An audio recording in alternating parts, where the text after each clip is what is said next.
To pair a QMotion remote control to your Zigbee network bridge, using a pin or a paper clip, press the Program button here on the back of the remote.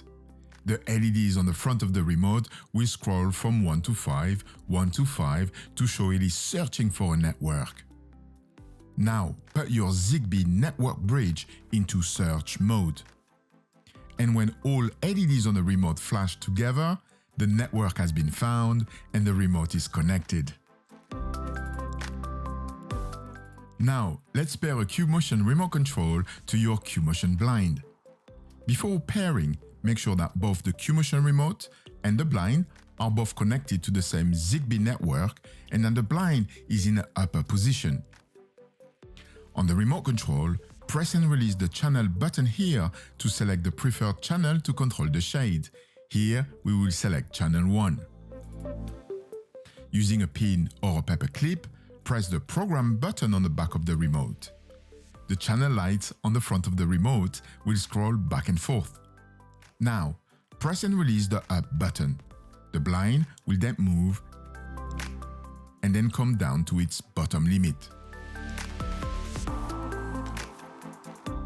At this point, tug the blind down around 200 mm.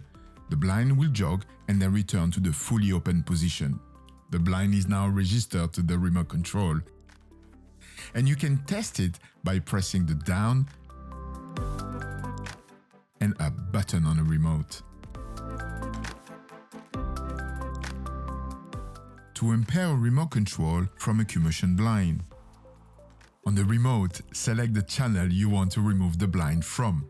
In our case, that will be channel 1.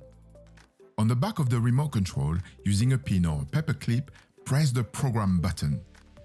The LED at the front of the remote will scroll 1 to 5, then 5 to 1.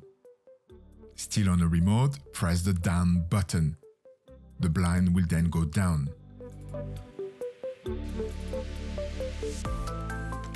Once the blind finishes moving, tug the blind around 200 mm down. The blind will jog and will return to its upper limit. At this point, the remote will no longer operate the blind.